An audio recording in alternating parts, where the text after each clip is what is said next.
things which, as archaeologists, we have to cut through. What we're interested in is not the popular narrative about Chichen, but the real history, the real people, and what went on there 1,000 years and more ago. So a little bit of orientation. We know that the Maya area is down here in the tail end of Mexico. And we're used, in many cases, to hearing about these great classic Maya cities. Of course, Tikal and Copan, Quirigua, sites where the museum has worked, all the way back into the 1930s. But of course, there's no Chichen here because Chichen is not a great classic Maya city.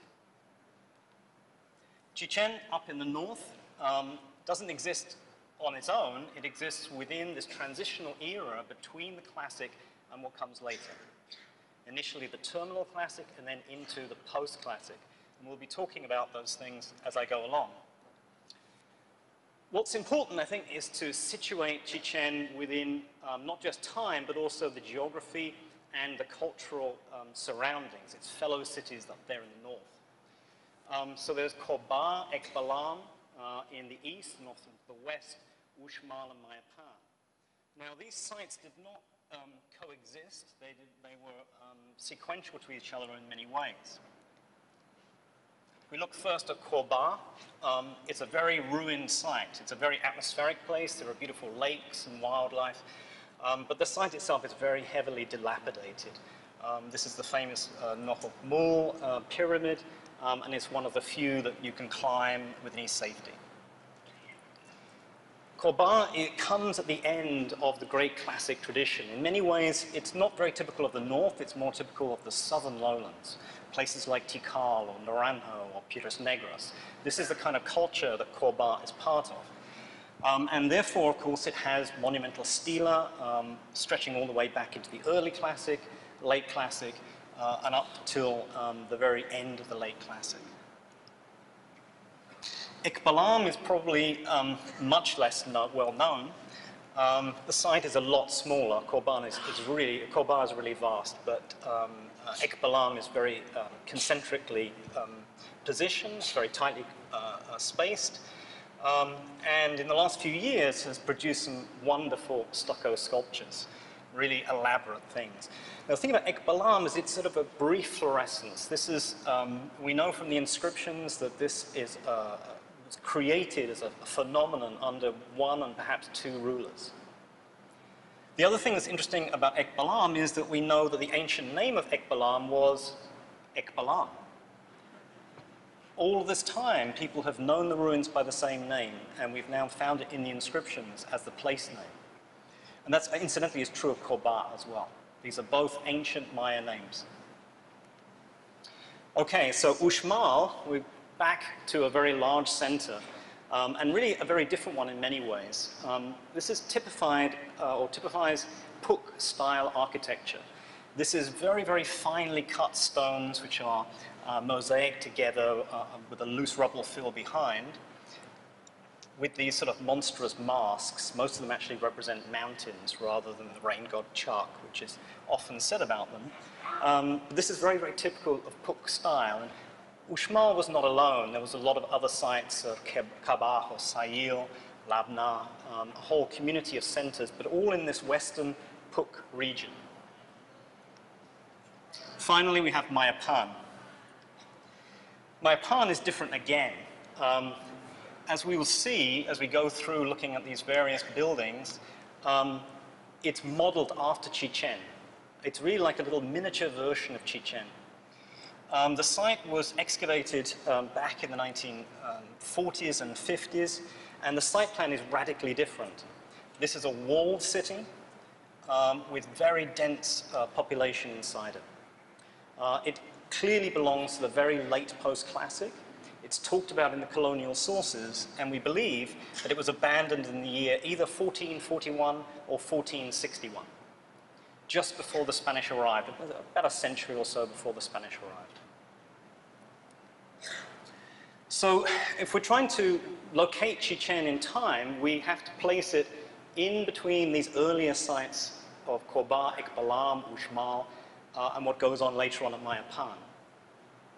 Now, the line is dotted because this is the really controversial part. Understanding the chronology of Chichén is part of the key to understanding the history of the site, the people who ruled there, and the cultures that inhabited it. What we can see is that at Corba, things end at 800. And this is the beginning of the terminal classic. This is when things start to fall apart. This is the beginning of the Maya collapse. Right there between 800 and 900, the terminal classic.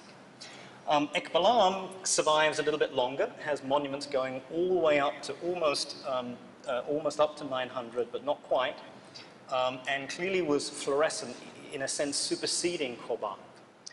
Uxmal, which is of course further to the west, didn't really last that much longer either.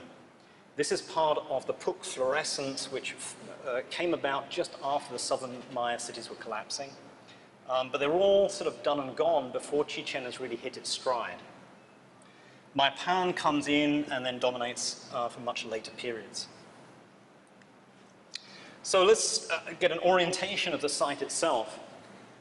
In the center, and this is of course just downtown Chichén because the site extends off in all directions, we have El Castillo. We have the Great Pyramid in the center. We have this area, which is the Grand Terrace, or Great Terrace, and a series of other monumental buildings, the Great Ball Court, Temple of Warriors, High Priest's Grave down here, and then down in the south, the Caracol and the Las Monjas, the nunnery. So Castillo gets its name because it was taken over by the Spanish. Chichén was the target of the very first successful Spanish entrada. So in 1532, Montejo the Younger went right into the middle of Yucatan and tried to establish Chichén as his new capital. He renamed it Ciudad Real, and he put a cannon at the top of the pyramid.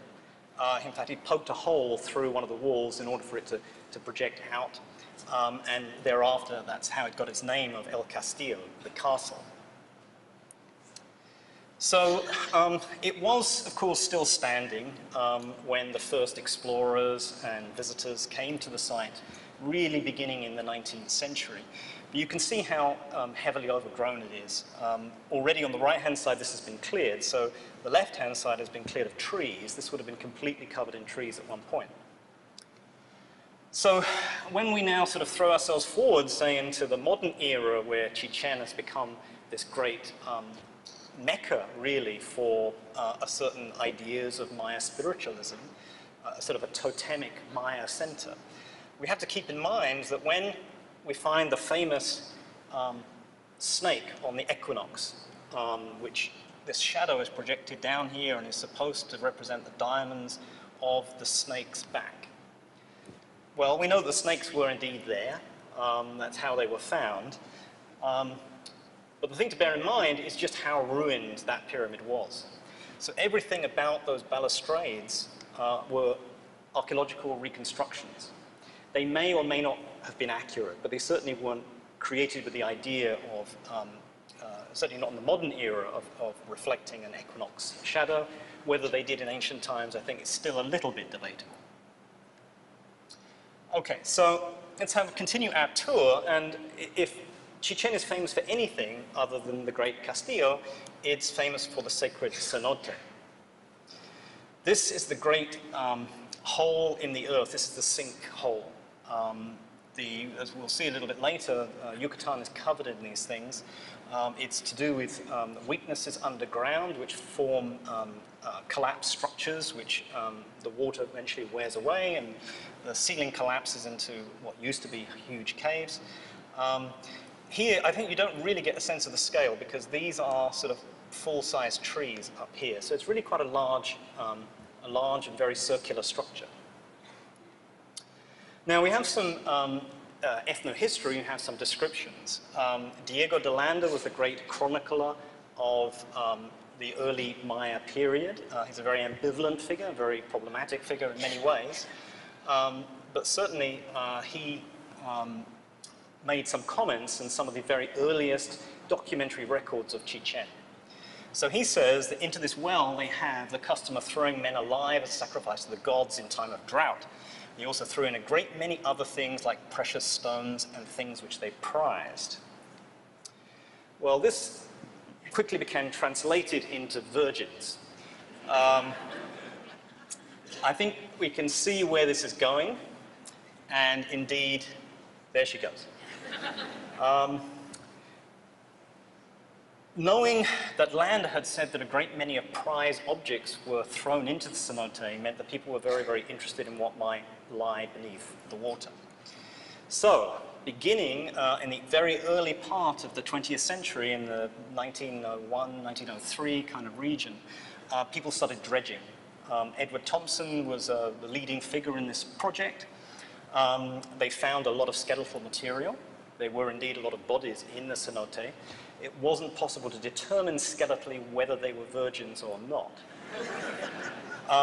However, a great many of them were children.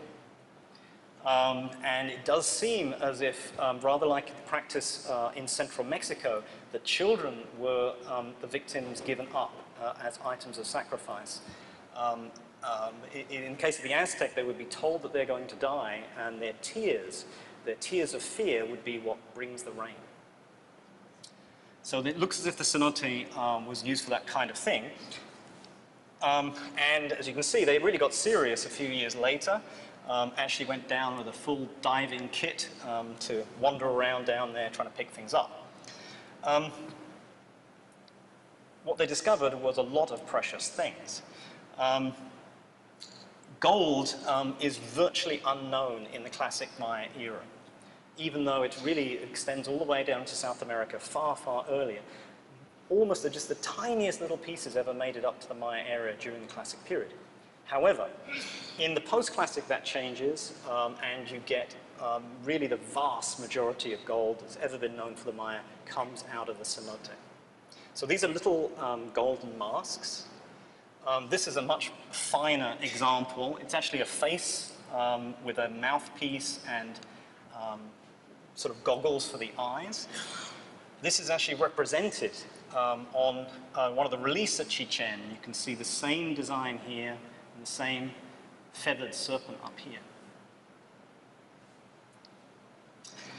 Now these were gold discs, but they're very, very thin, and not only were they thin, they were also scrunched up into balls and then thrown in. That's why it's very hard to see what's on this one. But we're using an artist rendering, we can see that they're scenes of warfare and sacrifice. If we just exchange this for another one, there's a series of antagonists, and the antagonists are displayed and portrayed in the same ways. So the people who are on the rough end of the deal wear feathers, and they look very much like contemporary Maya. The people who are succeeding, or the victors here, carry spear throwers, conical or drum major style headdresses, sometimes with birds coming down here, and they seem to sort of wear sort of bodysuits. So it's a very different, not particularly Maya kind of costume. Now also in the cenote was a lot of jade. Of course, jade was the Maya's gold. And what's interesting is these pieces were never thrown in, almost none of them are whole. They've all been smashed up. Jade is incredibly hard, and even breaking them up would have been quite a job. But all of these pieces had, all these items here had to be reconstructed from little fragments. Now, one of the things that they were throwing in terms of jade was heirloom pieces that were already very old. So this is an item that we can trace to a historical person, Inich Yotnal Ak. He was the king of Piedras Negras, way, way, way to the south. And it has some dates on here which are 699 and 706. This character, the king of Piedras Negras, his tomb, burial 8, was actually excavated by the museum way back in the day, in the 1930s. And in fact, until relatively recently, we had his teeth on display, but they're not on display anymore. The other thing that has emerged from the depth of the cenote is feet and feet and feet, reportedly 16 feet of blue color. So there was an immense amount of blue had been poured into the cenote over the years. This seemed to have been one of the major ritual activities. So, moving on our tour, let's have a look at, I think, the western side of the site and the Great Ball Court and the Zompantli. So the Chichen Ball Court is unusual. Well, it's more than unusual, it's completely unique. It's absolutely enormous. Chichen has, in the region, I think, 9 ball courts, 10 in total. It has 9 other ball courts, and they're all very typical size. They're all kind of, you know, a few dozen meters. This is on a scale of magnitude bigger.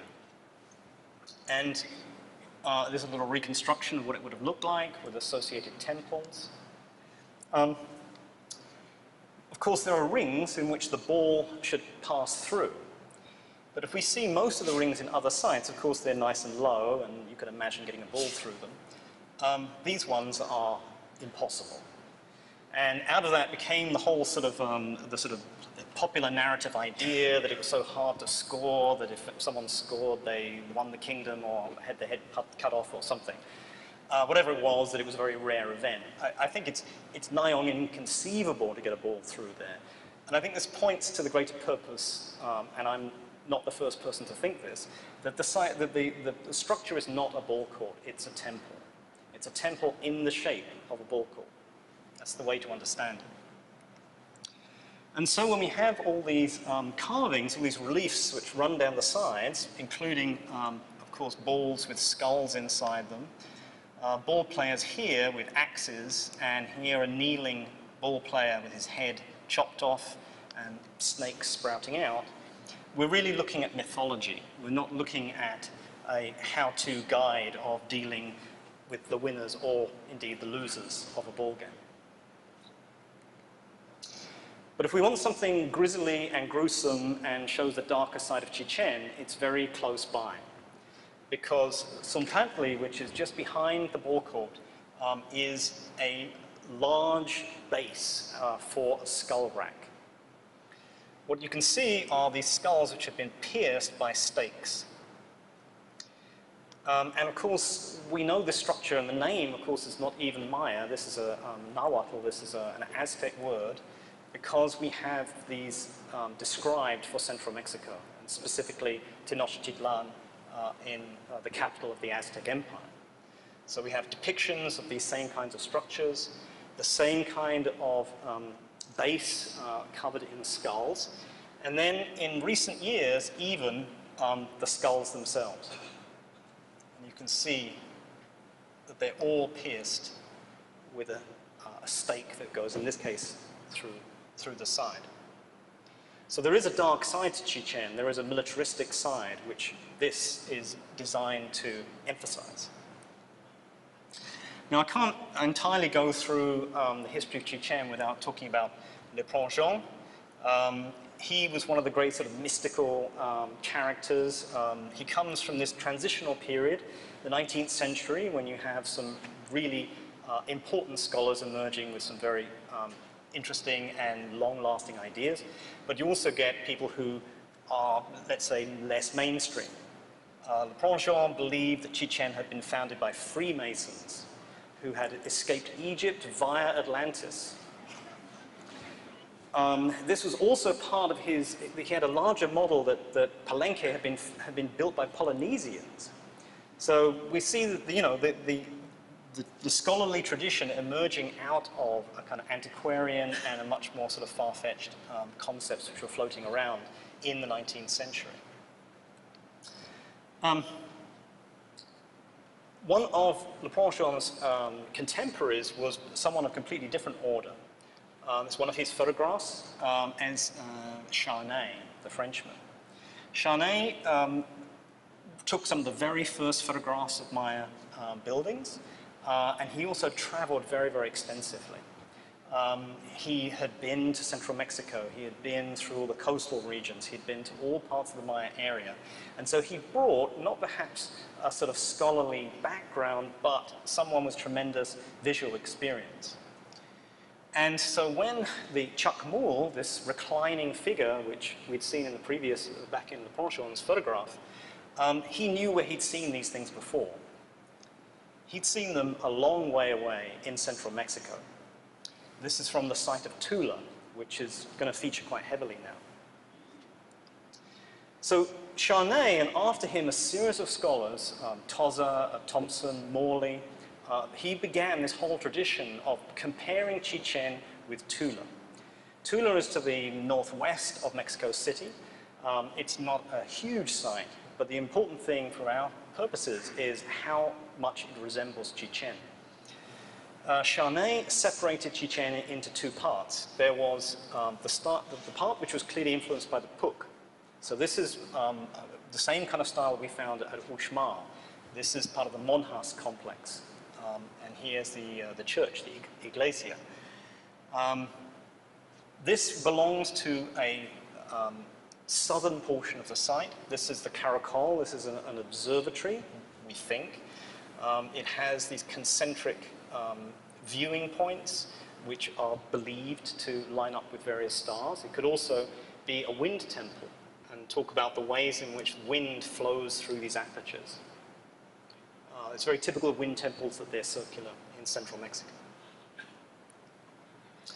Okay, so that old Chichen is down in the south, and the rest of the site he dubbed New Chichen.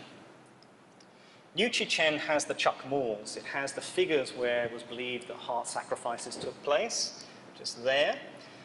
He has the feathered serpents. And it has a very distinct, very monumental style of architecture, with lots and lots of these columns, lots of serpents everywhere. This is part of the, this is Temple of the Warriors going through into the group of the 1,000 columns. And if we switch now to Tula, you can see how similar it is. Again, there's the colonnades of columns in front and the platform behind. Now, there's some controversy to this because parts of Tula were reconstructed with this analogy already in mind. So we have to take some of this, some of what we see here with a grain of salt. But the similarities nonetheless are blinding. The central figures at Tula are warriors, and they wear those drum major headdresses. They have these butterfly motifs on their chest, and they carry spear throws. At Chichen, we find identical characters.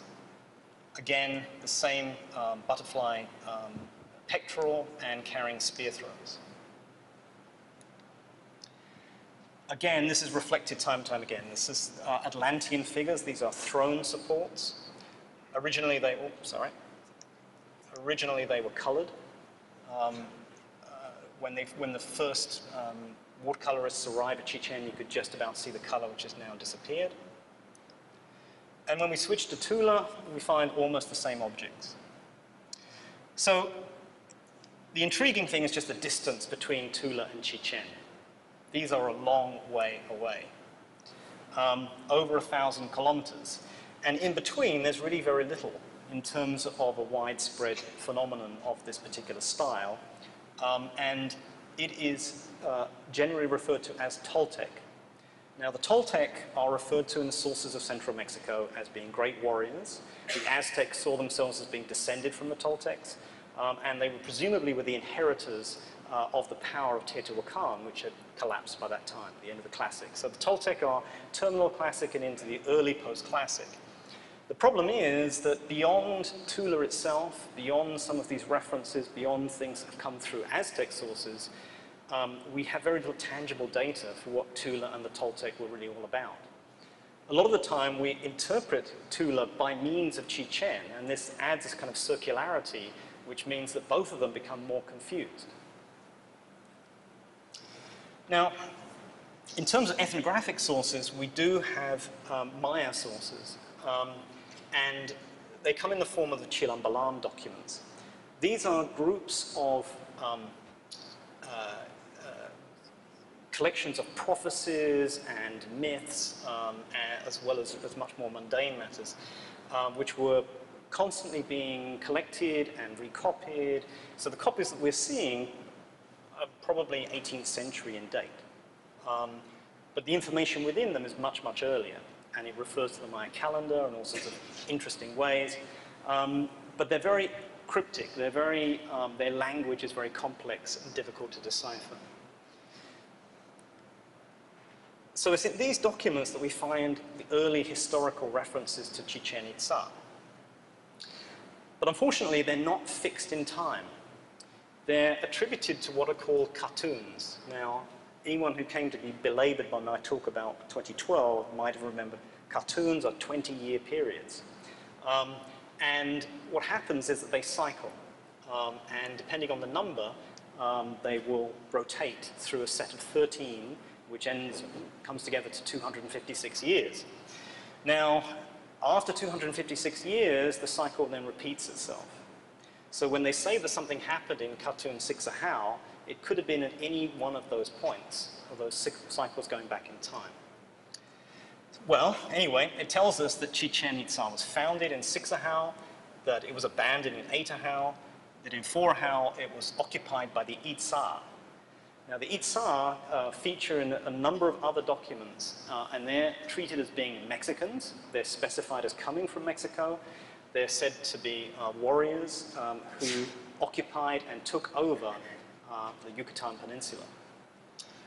It then talks, we think later on, about a conquest of Chichen Itza by another character who may or may not be associated with Mayan-Pan.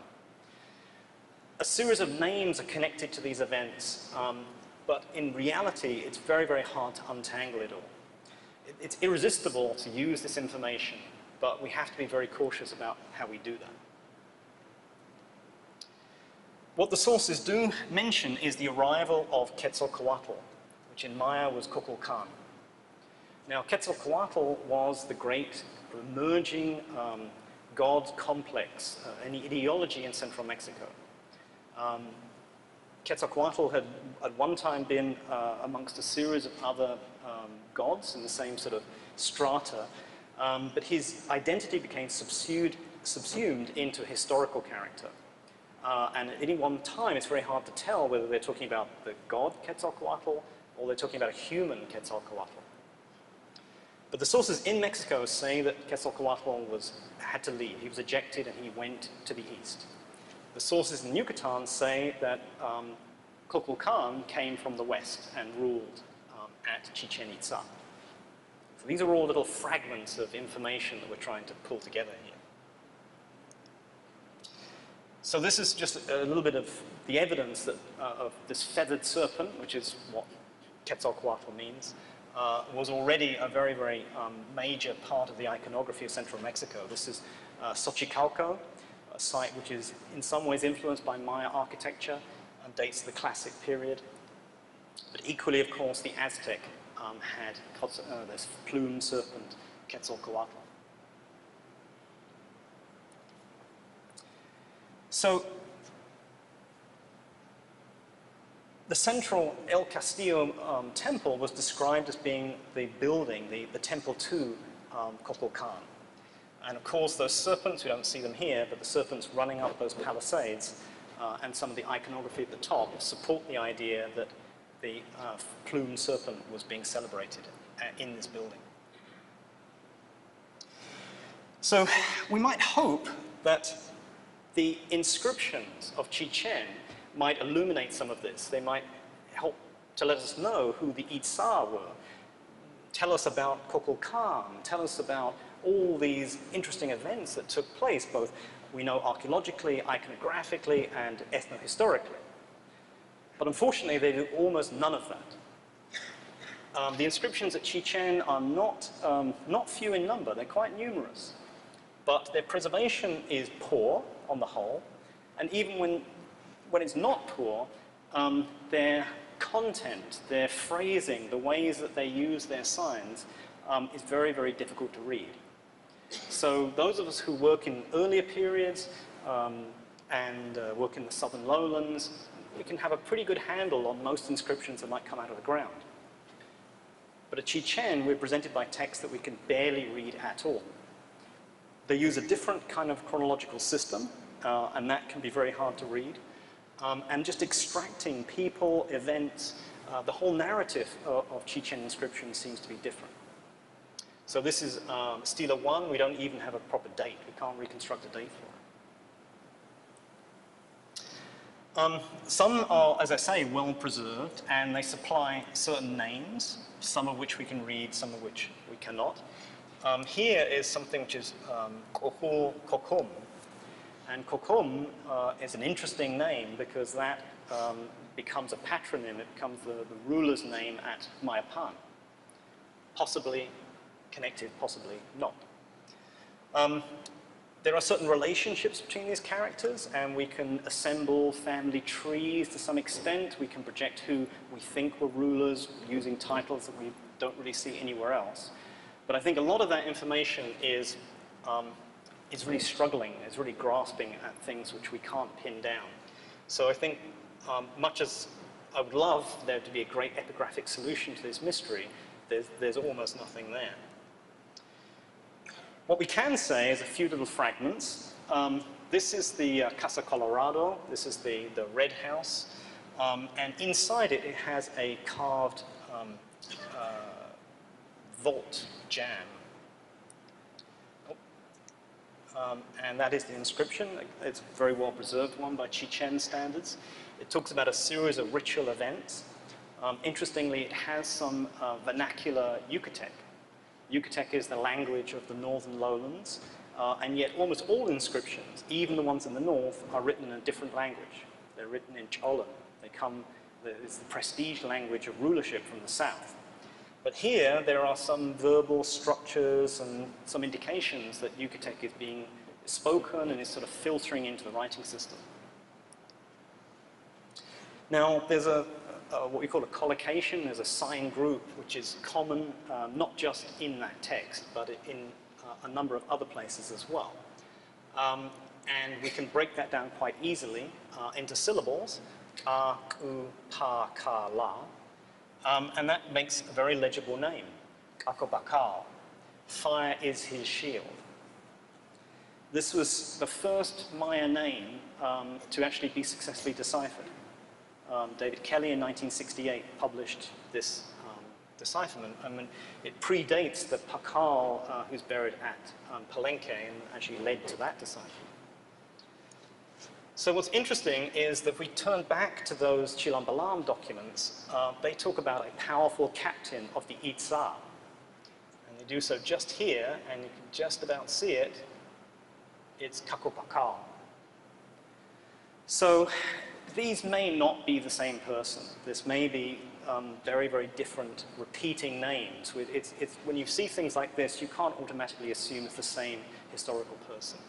But clearly there is a continuity there. This is not a common name, and it's something that's obviously quite embedded at Chichén. So what I've portrayed up until now is the sort of the grand narrative, the old Chichén, the new Chichén. The Maya are taken over by the Itzá. The Itzá are Mexican invaders. There's been a collapse everywhere else, and they arrive, they take over Chichén, they build all these great monuments, and they rule from there. And I would say up until the 1980s, this was the complete received wisdom. But beginning in the 1980s, people began to change their minds. And one of the first steps in that was real proper dirt archaeology, was ceramic analysis. Now, I'm not illustrating any sherds here because it doesn't really tell the rest of us too much about that kind of stuff. But there are two types of fancy, high-status elite wear at Chichén, and one is called kepech, and the other one is called satuta. And they had always been seen as sequential. Kepech belongs to the Maya, the fluorescent Maya, and satuta belongs to the invaders. But when people began to dig into certain contexts, they discovered that there was a mixture, that all those sherds, those broken pots, reflected both types together. And this led to a radical idea. The idea was that there's a total overlap, that these are not chronologically distinct, they are actually little cultural markers of two groups of people or two people identifying with two different ideas who are living side by side. This merged with ideas that became very popular in the 1980s and into the 1990s about the way in which architecture is not a code for people's cultural affiliation. It might actually be a choice. If we go to Washington, D.C., we do not believe that we've been thrown back into the Egyptian past. Neither do we think we're part of the Roman Republic. We're very used to the idea that within our society, we reuse architectural styles. We actually put them to new purposes. We take religious iconography, we take secular iconography, and we merge them together in all sorts of complex ways, which are very hard to predict. This could even extend to transport systems, DC Metro. So in the 80s and 90s, it became much more popular to see the old model as wrong, that there was no sufficient basis to prove it, that the ceramics had been mixed together, and what if the whole style of Chichen was not, in fact, introduced by invaders, it was willingly adopted by the Maya. And in fact, when you look at the construction techniques between the old Chichen and the new Chichen, they're the same. There's really very little doubt that new Chichen was built by the Maya. So when I was first getting involved in this in the 1990s, I was reading this sort of the new ideas and telling people who had maybe gone to Chichen on holiday that, no, there's no such thing as new Chichen. Old Chichen and new Chichen are the same. They've just adopted an international style. And it's part of the ideology of Quetzalcoatl, which they have taken, yes, from Mexico, but it's the Maya who are doing this. Now, the chink in that particular picture really came from this building. This is the high priest's grave. It's a sort of small version of the Castillo pyramid. And up there at the top, crumbled and fallen, were a series of columns which were carved. And here, this has sort of relief sculptures. It has the plumed serpent balustrades. This is out new Chichen. And the figure, it's rather destroyed, but this is a standing figure here. It actually seems to be a captive because he's got ropes around here. This is pure new Chichen Toltec international style, and it has a text. You can see what bad condition it's in, but with a lot of work, then that inscription comes out of it. And there's no epigrapher today who has any question mark about that chronology and those dates. Why is that important? Well, because Cacopacal was king of Chichen, was the lord of Chichen up until about 890. And then everything goes quiet. So for pretty much a century, we find no inscriptions or no surviving inscriptions at Chichen, and then all of a sudden, associated with pure Toltec international style, we have the high priest's grave and a firm date for 998. So at last, we have separation again. We can pull apart new Chichen and old Chichen. And this is combined with a reworking of the archaeology. A new generation of archaeologists going back into the site. Many people have worked there, but there's been very little hard, say, C14 evidence to really be able to date these particular buildings, and also to look at that chronology of those ceramics. When the old Chichen buildings were penetrated, excavated, and they looked for ceramic sherds, there's no Satuta. There's no surprise. There's no Kepech. Because in fact, those buildings predate both of those styles. It's back into another phase. So Kepech and Satuta are both later than Old Chichen, but when you really can control those contexts, you find that there is a separation. That those mixed contexts are where people have reused, thrown things together and mixed things up. Kepech and Satuta are not completely overlapping. These are excavations which show that the grand terrace where the Castillo stands is actually man-made. It's not just a leveled piece of bedrock. It actually is composed of earlier platforms that have been filled to form a nice flat layer.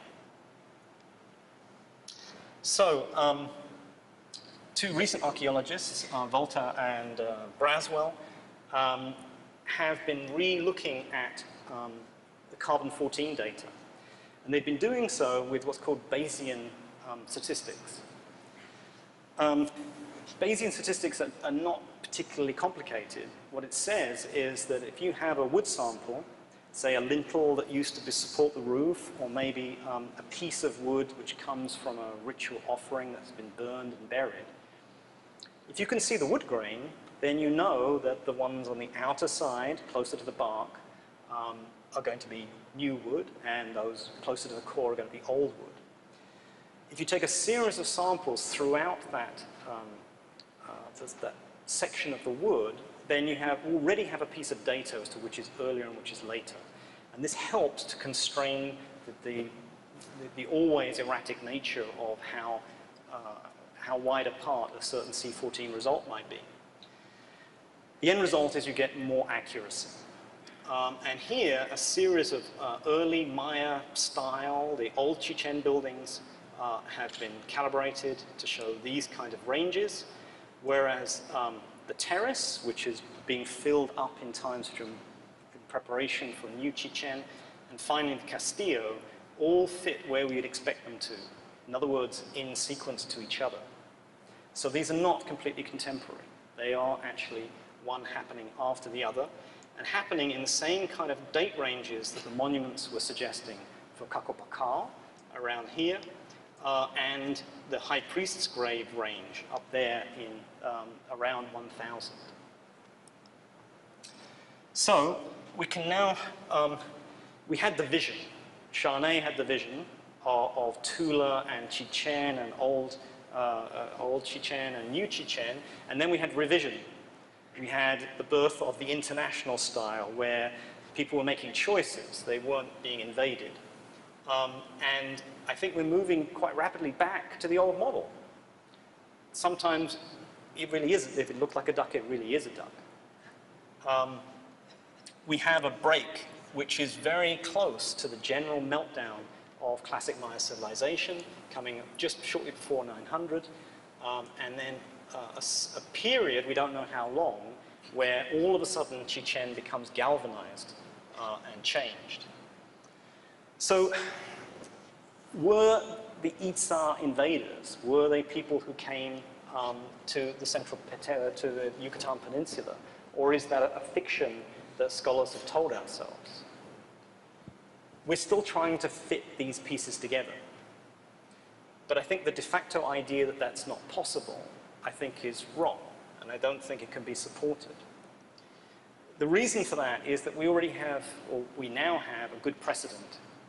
We know that there was influence between Teotihuacan and the Central Petén, in this case Tikal, but not just Tikal, which happened much earlier, yeah? In around late 300s, 400s. There's still a very active debate about what that relationship was. Teotihuacan, a massive imperial center. It's a judgmental call, but I'll make it. And some iconography, this is a piece from Tikal showing Teotihuacan-style warriors heading, we've got a building over here which is much more in Maya style. The murals in some of the temples at Chichen show tremendous amounts of warfare. They are part of a whole narrative of conflict and attack and potentially invasion. It's not inconceivable that the same thing was happening. So when we talk about aliens, I think it is an alien city. People go to Chichen today for a Maya experience, to see Maya architecture and see the gods the Maya worship. What they see is the Castillo. It's not a Maya building. They see Quetzalcoatl. It's not a Maya god. And in a sense, they have seen something very atmospheric and very wonderful, but not something which is particularly historical to Maya culture and civilization. Oh yes. What about the dinosaurs? Well, surprisingly enough, there is a connection. We know that, or we think we know, that a comet or asteroid hit what is now the Yucatan Peninsula. And in fact, you can see here on this map I've been showing this feature, which is not a normal geological artifact. This is to do with gravity anomalies, and this is how it was revealed that what is called the Chicxulub crater lies underneath the Yucatan. This is the crater which, it seems, the majority opinion, it lines up 65 million year extinction of the dinosaurs at the end of the Cretaceous period. If we look at the cenotes, they form a very distinct pattern. They are influenced by the crater because the shock waves which lie deep under the ground and are crystallized in the limestone have created those faults, have created those weaknesses which open up into cenotes. And so by only a very small stretch of the imagination, the location of Chichén is determined by the same phenomenon that brings the end to the dinosaurs. With that, I think I'd better finish, and thank you very much for your attention.